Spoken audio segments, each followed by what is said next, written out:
The wind blew hard over the junkyard. Sharp metal scraps clanked and rattled as cold rain hit them from the dark sky above. Towering piles of rusted machines, old ship parts, and broken tech stood like silent giants, guarding secrets long forgotten. Jace. Carter moved slowly through the maze of garbage, wearing his dark salvage jacket, scanner in hand. He was a human, one of the few who dared to search for rare tech in this part of the galaxy. The place was dangerous, but sometimes it held priceless things: lost data cores, working energy cells, even old military parts. His boots crunched over cracked panels and sharp wires, as the air smelled of oil, metal, and something worse: decayed. Then he heard something strange.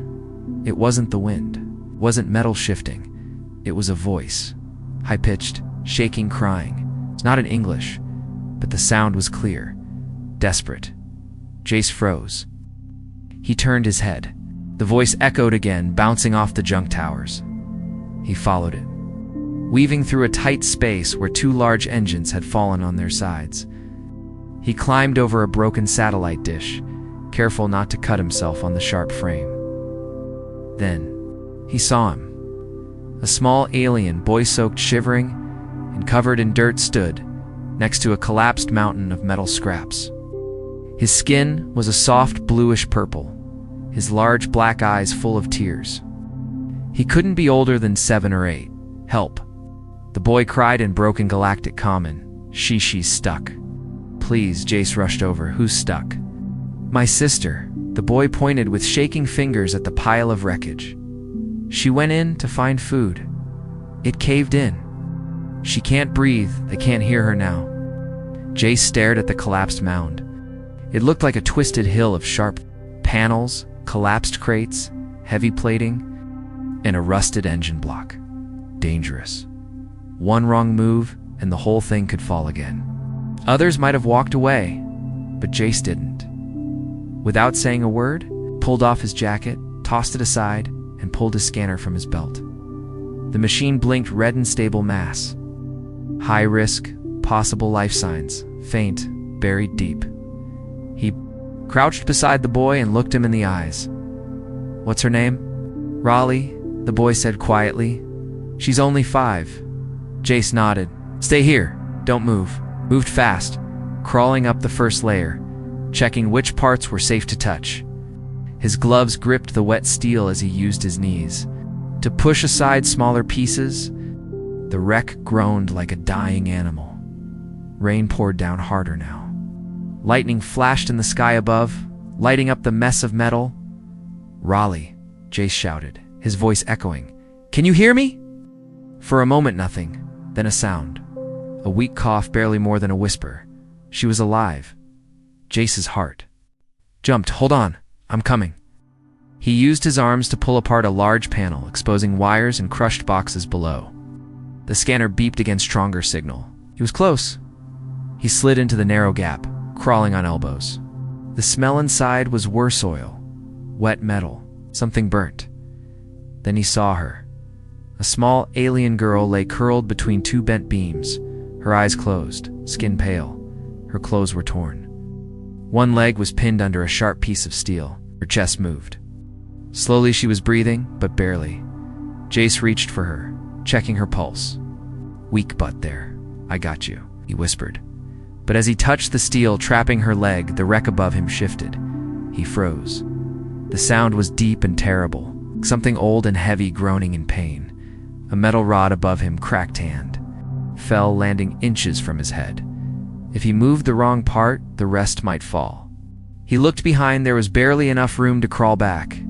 He checked his belt: small plasma cutter, emergency foam, and a thermal stabilizer. "I need to lift this off.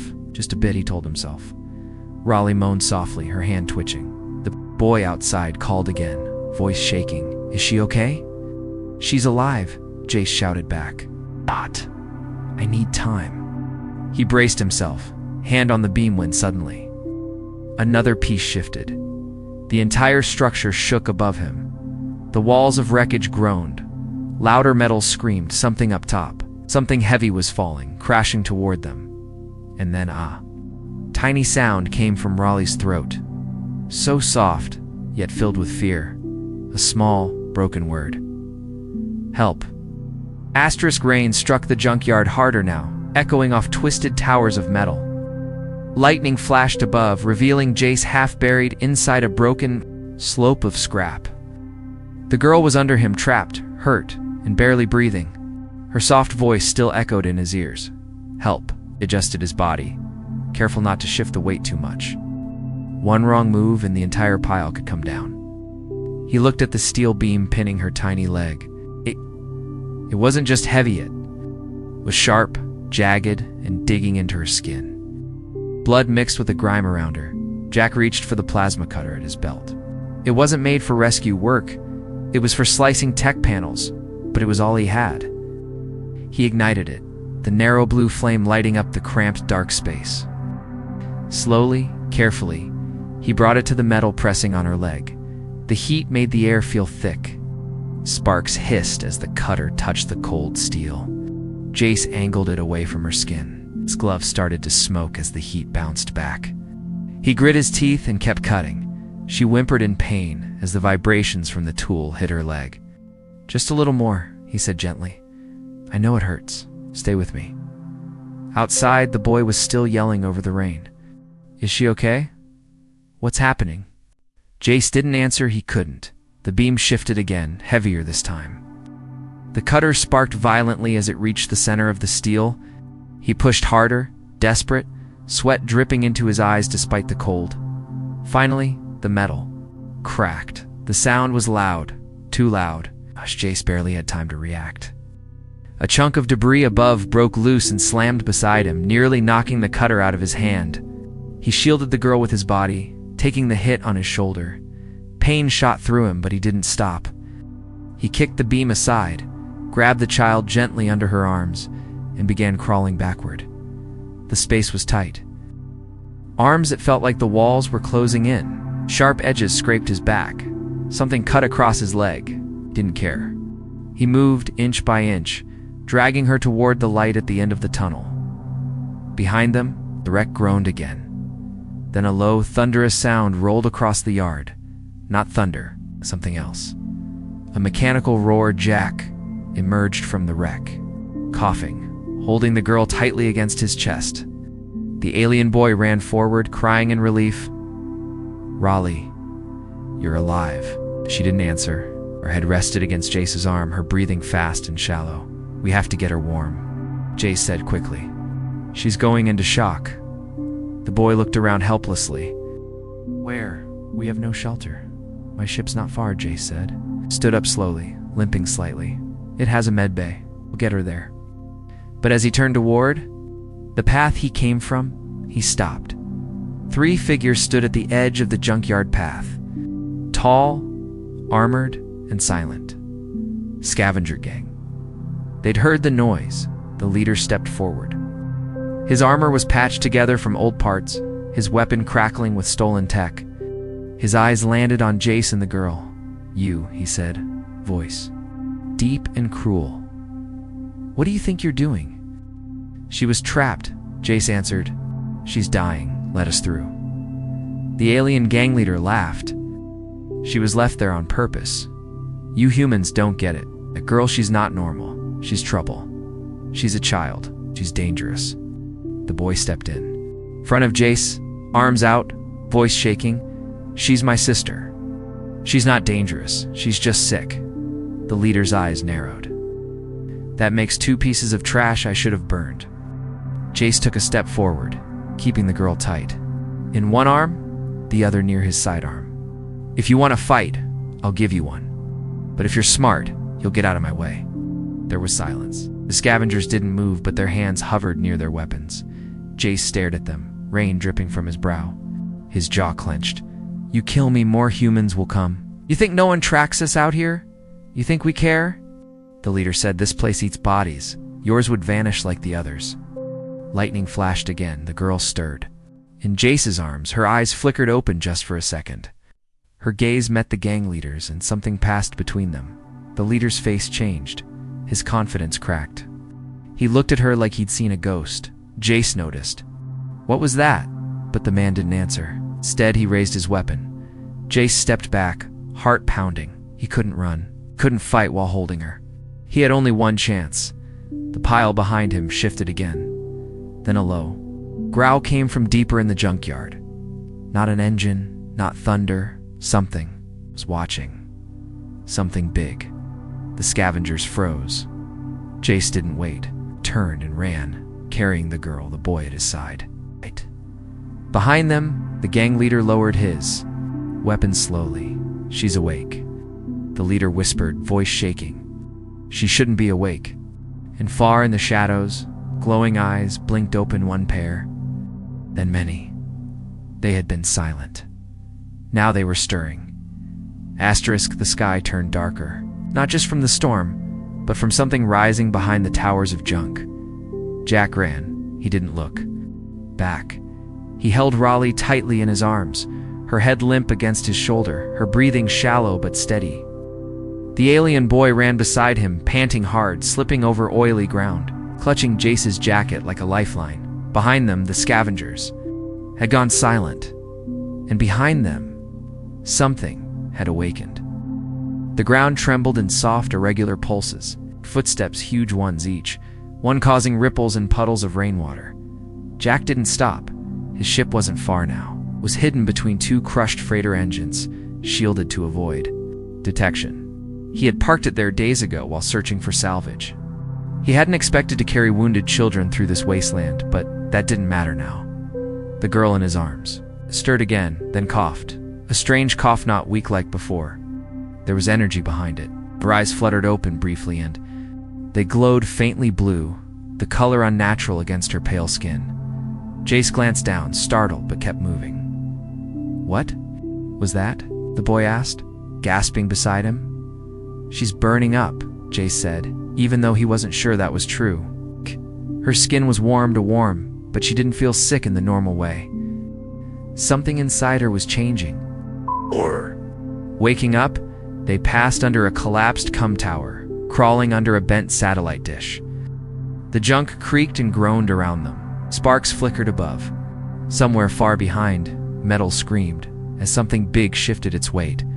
Then came a new sound, a voice, not human, not alien. It was a deep synthetic tone, echoing through the yard like a machine speaking from underground. Protocol breach. Containment failure. Subject reanimation detected. Jace stopped in his tracks. What the hell was that? What? The boy looked terrified. That's not language from our sector. I know, it's old. It's military. Who's not ours? A warning flashed across Jace's wristband. His ship had picked up a signal-an-old beacon, once buried, now active. Coordinates, directly behind them. Raleigh moved again. This time she opened her mouth, but didn't speak. Instead, light leaked out. Just for a second, blue, blinding and sharp. Jace nearly dropped her. He fell to one knee. The boy screamed. Then it was gone. The girl fell unconscious again, limp. A moment later, the storm seemed to pause, just for a second. No wind, no thunder. Just quiet. Then a roar tore through the scrapyard. Metal bent. Towers collapsed in the distance. Something massive was coming fast. Joss stood up, breathing hard, and broke into a sprint. There's no time. We have to get her inside the ship. They crossed the final stretch of twisted earth, leaped over old starfighter wings, and slid under a destroyed mech leg. Finally, there it was, Jace's ship, the Vulture. A compact scout vessel, dented and patched with years of repair, but loyal and fast. Its hull gleamed dull silver under layers of grime. The side door hissed open as Jace shouted his override code. Medical override code 99 Delta. I'm coming in with injured civilians. The ship's AI, a smooth female voice, answered calmly. Unregistered organics detected. Species unknown. Quarantine advised. Jace didn't stop. He rushed up the ramp. They're not a threat. She's dying. Let me in. The ship paused, then override accepted. Proceed to medbay. Caution, anomalous readings detected. Jace placed the girl on the med pod, which scanned her instantly with a soft hum. The boy stood nearby, eyes wide, shivering. He didn't speak. The pod's screen flickered with strange patterns and known DNA chains, hybrid energy signatures. Dangerous cell activity. The system struggled to identify her species. Unknown biological composition, the AI said. Nanotech. Detected.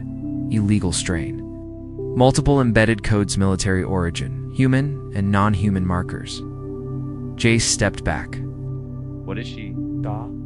The scanner paused, then displayed a message that sent chills through him. Project ECH-07. Subject reactivated, stared at the screen. That name, Eco-7. He had heard it once, years ago, buried in an old spaceport story. A secret weapon, part of an experiment shut down after the war. Rumors said it was half human, half alien built, not born. But the project was destroyed. Before it was finished, was that this girl? Did someone throw her away like garbage because they feared what she could become? He turned to the boy. What's your name? Sorry, the boy said quietly. She's my sister. I don't know why she glows. Started last year. That's when the hunters came. Our parents hid us. Yep. Then they disappeared. Jace looked down at Raleigh. Her small face looked peaceful now, though too pale. Her breathing was easier. He touched her hand. It was still warm, but calming outside. The sensors detected motion again. Jace moved to the ship's screen and tapped a command. Camera feed came up. They're moving through the junkyard, at least two dark shapes. Not aliens. Not gang members. Machines. Tall spider-like drones with glowing red sensors, stepping slowly but directly toward the vulture. The AI spoke again. Tracking signatures match black archive units. Designation. Cleaners. Terminate. Eco-7 prototypes. Warning, imminent breach in 90 seconds. Jace's heart pounded. They weren't just chasing her. They were programmed to erase her, and now they knew exactly where she was. Asterisk, the storm outside no longer sounded like weather. It sounded like war drums.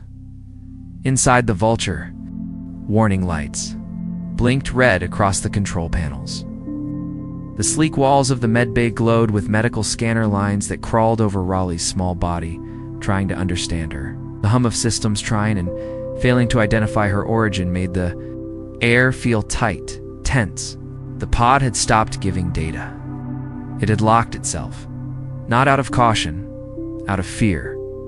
Jace stood stiffly near the sealed door, deep line forming between his brows. His pulse raced as he stared at the footage from the outer hull cams. The approaching machines weren't simple. Scavenger bots or gang tech. They moved with purpose. Didn't scan, they knew. They were hunting. Who built these? He whispered to himself. The AI answered flatly. Unit origin not registered in human or alien archives. Signature code corrupted. Core programming classified under Galactic Blackout Protocol. That name again. Blackout. An old term from wartime when secrets were too dangerous to be recorded. Anything labeled blackout was meant to vanish. Never to be recovered. But somehow, a piece of it had survived, and that piece was now lying unconscious in his ship drow. Sorry, the boy stood by her side, holding her hand with both of his. He looked up at Jace, voice trembling. They're coming. To take her, aren't they? No, Jace said firmly. They're not taking her, not while I'm breathing. Sarah's eyes widened. But they'll kill you. They'll kill everyone else. Then they'll regret not finishing the job the first time. Jace opened a hidden panel in the wall and pulled out a heavy metal case. Inside it was his old Garou-dated, battle-scarred, but still functional. Pulse rifle, thermal disruptor, high-density shield band. He hadn't worn this stuff since the Outer Rim Wars. Hadn't wanted to. But now he was stepping back. Into the fire. The AI chimed again. Enemy breach in 60 seconds. Vessel is not combat rated. Advising full retreat. Jace strapped on the gear and shook his head. We retreat. They'll chase us across the stars.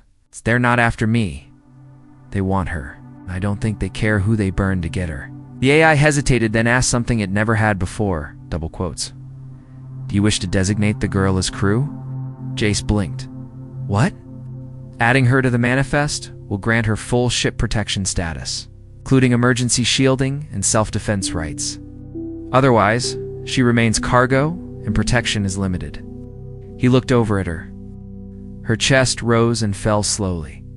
Her glowing eyes were shut, her skin still flickering faint pulses of that soft blue light. Jace didn't know what she was. He didn't know why she was glowing, why she triggered machines from a dead war. But he did know one thing. She was alive. He slammed the button. Register her as crew. Her name is Raleigh. Soft chime rang out. Crew member Raleigh acknowledged. Protection engaged. The medbay's energy field snapped to full power. The doors sealed with a quiet hiss, stronger now, reinforced. Then the first impact hit the ship. It wasn't subtle. A sound like a thunderclap shook the walls. Jace grabbed a ceiling rail to keep his balance. Sari fell back onto the floor, screaming. As the lights flickered, outside the black-limbed machines had reached the hull. The ship groaned as claws and drills sank into its surface. The AI's voice came louder now. Hull integrity falling. External threat confirmed. Beginning auto-defense protocol. Jace ran to the cockpit, his boots slamming against the metal floor. He dropped into the pilot seat and brought up the weapon systems. The ship wasn't made for battle. It was fast, light, and quiet, but it had been modified. He'd lived through too many ugly stories not to prepare for one. 2 auto turrets flipped open from the ship's underbelly and locked on the incoming drones. JC targeted the closest one. Black machine with long claws and a featureless head. He fired. The pulse shot burned through the air, slamming into the machine's center mass. But instead of falling, it absorbed the shot. The drone staggered back, but didn't drop. What the hell? Jace muttered. They're adaptive, the AI said coldly. They learn with every strike. Each failed attack makes them stronger. Then I won't miss the next one. Jace switched tactics. He fired again, this time aiming at the ground beneath the machine. The blast tore into the junk pile, causing the unstable tower to collapse onto the enemy. That worked. The bot vanished beneath a wave of falling steel, but 2 more crawled over the wreckage. Red eyes glowing brighter. Jace's face tightened. This isn't a rescue mission anymore. This is a war I didn't know I was still fighting. Back in the med bay, Raleigh's eyes shot open. This time, there was no flicker, only full. Blinding blue light, the pod scanner erupted in sparks and shut down completely. Sari screamed, covering his eyes. Raleigh sat up, her mouth opened, but her voice didn't come out. Instead, a soft, chime-like vibration rippled through the air. It wasn't sound, it was a signal, somewhere outside. The remaining drones paused, just for a second then. All at once they turned and began moving faster, not toward the ship, but toward something buried in the junk behind it. The AI's voice trembled. Signal received. Old beacon reactivated. Oh no. Jace stood up slowly from the cockpit. He stared at the horizon of trash and flame, and then he saw it. Something enormous, something waking, buried beneath centuries of garbage. Shielded under rust and silence, a ship. But not just a ship, a weapon. And it was listening to her. The earth beneath the junkyard trembled this time, not with thunder, but with awakening. From the cockpit of the Vulture, Jace stared out into the storm, unable to move, unable to speak. The shifting towers of trash no longer looked random. Now he could see at huge curves of ancient armor plates half buried under junk. The edge of a long-forgotten hull rising like the skeletal spine of a sleeping beast. Then it moved. A deep, grinding groan echoed across the yard as centuries of debris slid off one side. A massive slab of scorched plating rose like a rising moon. Lights long thought dead blinked on, not with a flicker but with purpose. Rows of blue circles lit up, tracing lines across the machine's buried frame like a body remembering its limbs. It wasn't just a ship, it was a fortress, part dreadnought, part living AI, part weapon of extinction. And somehow, the little girl in the medbay was connected to it. Back inside, the medbay's walls pulsed faintly. Raleigh sat upright on the edge of the pod, her legs dangling weakly. Her chest still rose and fell too fast, and her skin shimmered faintly with the strange blue light. But her eyes, they were glowing with purpose now. like something inside her had finally opened its eyes. Sorry, sat beside her, speechless, afraid, but unable to leave her side. Raleigh looked toward the sealed cockpit doors and whispered one word, "It's listening." Jace flinched as the cockpit screen scrambled and shifted. A new interface blinked into existence.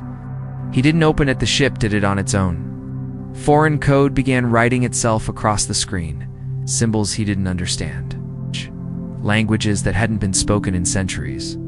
And a name, Eco 7. Core accepted. AI. Jace said sharply. "What's happening?" The voice replied, slower now, as if trying to translate in real time. "The buried object is not a ship. It is a command core from the lost war codename, Sentinel. It was designed to destroy entire colonies if Echo protocols failed. And now it's coming online," Jace muttered, "because of her." Another quake rolled under the Vulture. Jace grabbed the edges of the pilot seat as the sensors went mad.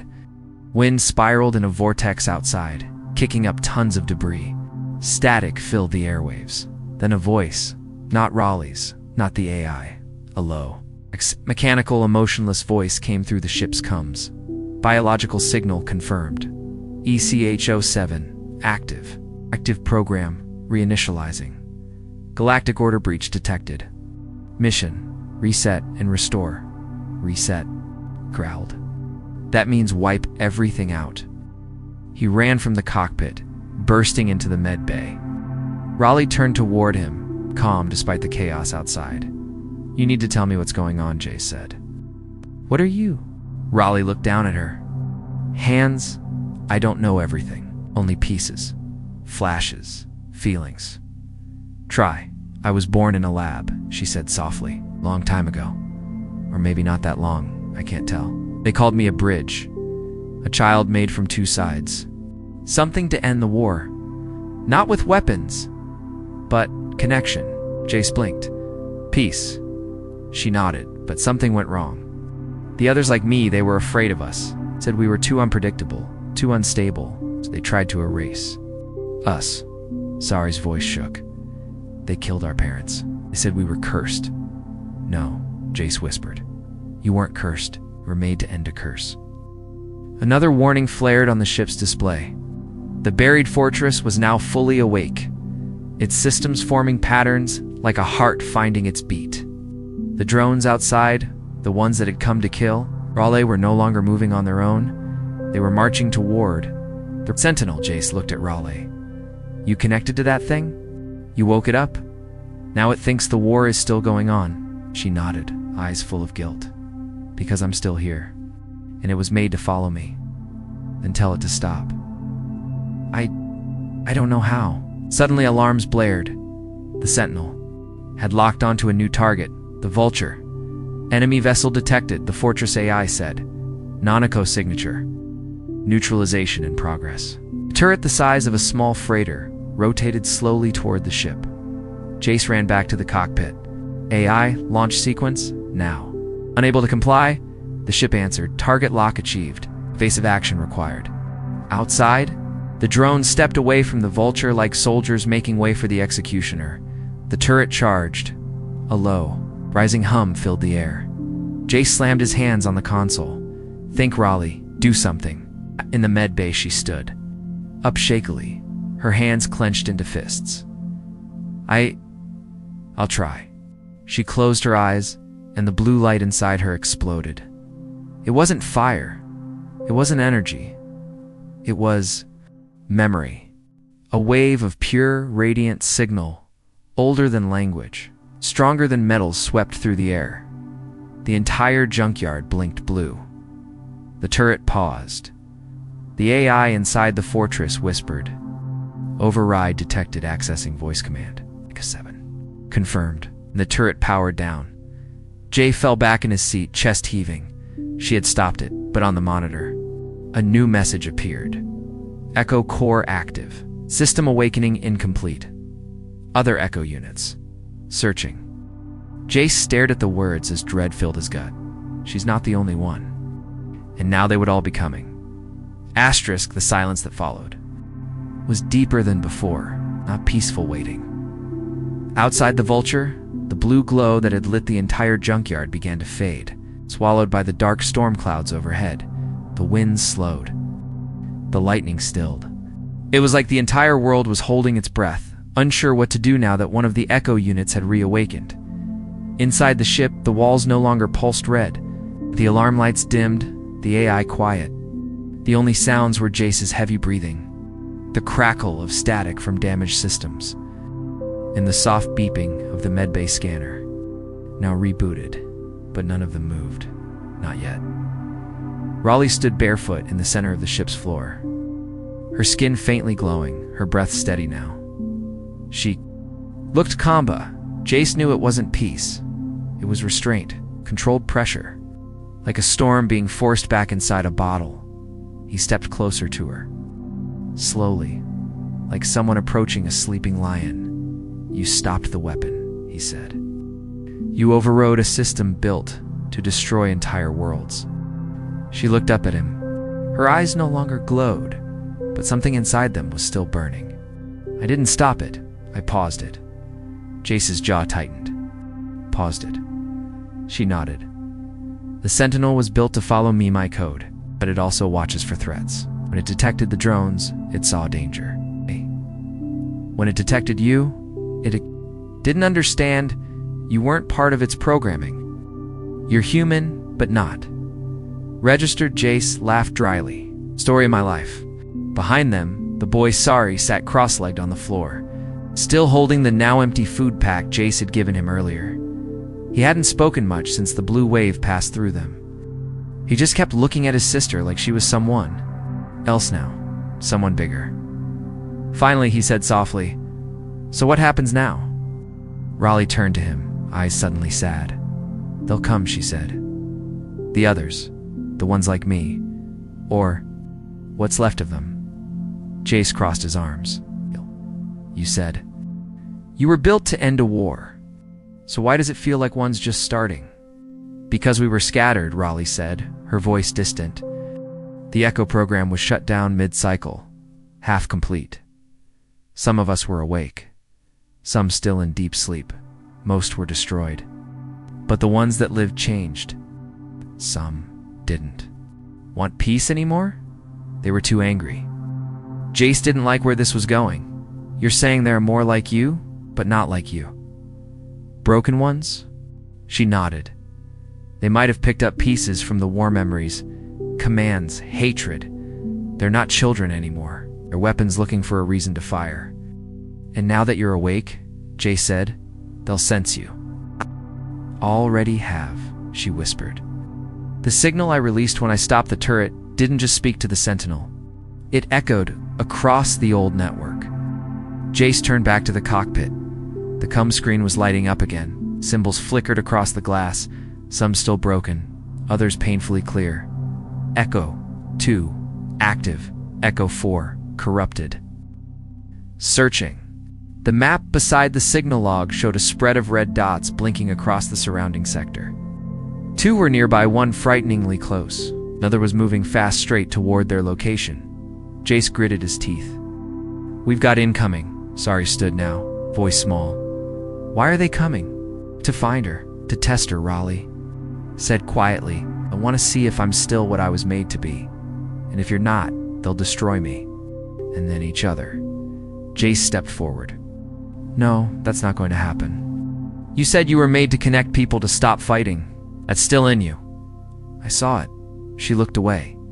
"I don't know if that part of me is strong enough, then we'll make it strong enough." Outside, the storm began building again, this time from the far side of the junkyard. The sky darkened, not with weather, but with approach. From the horizon came a streak of light burning through the atmosphere. It's like a falling star. It wasn't a ship, it was a capsule, and it was coming in hot. Shisei spoke once more, voice flat. "Echo signature, confirmed. Unit, Echo 5. Estimated arrival, 90 seconds. Raleigh tensed. Echo 5. She was one of the strong ones. Strong? She didn't believe in peace. She believed in domination, control. She used her mind to pull systems apart literally. Machines would melt around her. People's minds would. She trailed off, The AI chimed again. Incoming. Transmission detected. Shays hit, except before Raleigh could stop him. The voice that came through was soft, feminine, but cold as ice. Well, look. Who finally woke up? Raleigh swallowed hard. Ellie. Did you really think you could hide in the dirt forever? The voice continued. You send a signal that loud, even the stars flinch. Now I have to come see for myself, see if you're still useful? Jace cut the feed. He turned to Raleigh. Can you stop her, like you stopped the Sentinel? She shook her head. Lyra's not a machine. She's worse. She learns. The ground shook again, this time violently. The capsule slammed into the junkyard like a meteor. Debris exploded into the air. A crater formed instantly. Sparks flew. Across the sky like dying fireworks. From inside the crater, a glowing white shape stepped out. Slender, tall, radiant. Grabs his weapon. Heart pounding. Raleigh stood up straighter. Sorry took a step back. The echo, a war had never ended. It had just been waiting. And now one of its most dangerous ghosts had arrived. Asterisk rain hissed as it hit the molten edge of the crater. Steam rising like the breath of an ancient beast. In the center stood Ecophilyridal, glowing, terrifyingly graceful. She wore no armor, needed no weapon. Her skin shimmered like metal wrapped in light, her eyes twin stars behind a cold face. Around her, metal began to twist and float, pulled upward like leaves in a silent wind. She hadn't spoken again since the crash. She didn't need to. Everything about her body said power. Jace stood between her and the ship, weapon raised. He knew it was useless. But he also knew it didn't matter. Sari cowered behind the hull wall near the Vulture's entrance, shaking. Raleigh stood beside Jace, her small hand clenched tightly around his sleeve. Stay back, he said under his breath. Raleigh didn't. She stepped forward instead, rain plastering her dark hair to her glowing skin. Lyra, she said softly, you don't have to do this. The figure at the crater's edge tilted her head, curious. Oh, Raleigh, you still believe in talking? Lyra's voice came as a whisper, but the air itself seemed to carry it in every direction. I was hoping you'd grown up. I didn't forget what we were made for, Raleigh said, but you did. I didn't forget, Lyra said, stepping forward. The ground beneath her began to hum, then crack. I learned, watched. I saw what they did to us. They feared us, erased us, out, called us malfunctions.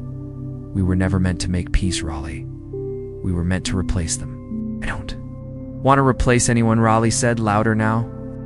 I want to live, I want to be free. Lyra's glow pulsed. Freedom is what the strong take. The rest are used up like trash, just like we were. Jace watched her with sharp eyes. She's not trash, and neither are you. But you've chosen to be a monster. Lyra's gaze snapped to him for the first time. Her smile was slow. And cruel. A human, she whispered. You always did love your pets, Raleigh. Do they even know what's inside you? I know enough, Jace said, raising the rifle. In a blink, Lyra's glow flared, and the weapon ripped itself from his. Hands dissembled in midair, piece by piece. Child's play, Lyra said, stepping closer. You're all so fragile. So temporary. You didn't come here to hurt me, Raleigh said. You came to test me. Lyra's smile faded. You came to see if I could wake the others. If I could control the old systems. You felt the Sentinel respond to me, and now you're afraid. I can command more. Lyra's feet stopped at the edge of the ship. I don't fear you, she hissed. Raleigh stepped forward, then stopped me.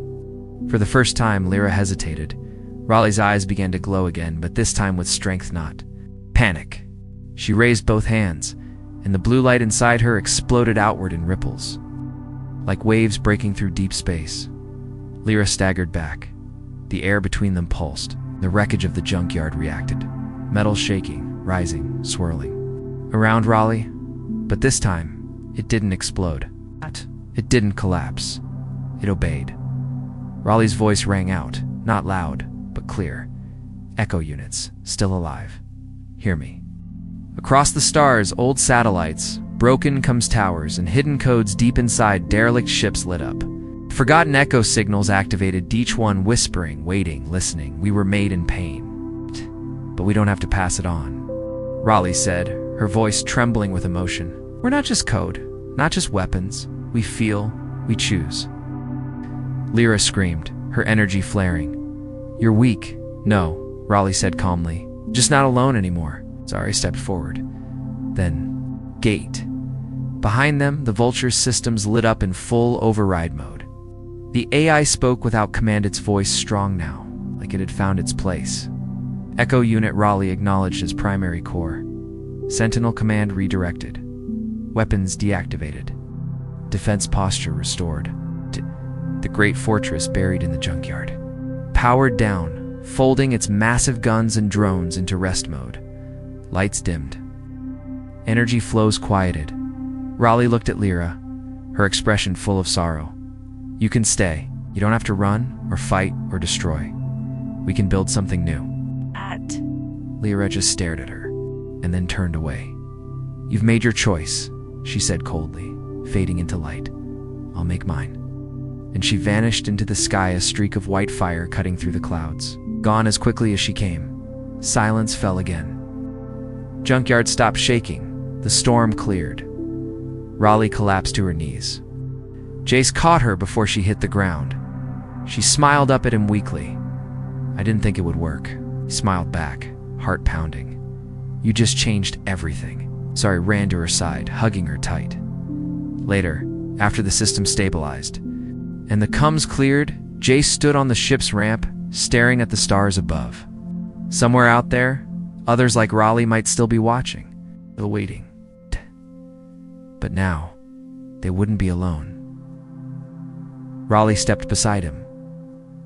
Where will we go now? She asked. He looked at her. Anywhere we want, he said. Weapon anymore, Raleigh?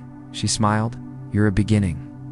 And with the stars shining above, and the ruins behind them quiet at last, the Vulture rose into the sky, carrying a child born from war, a brother who never gave up, and a human who believed in something even stronger than technology, hope.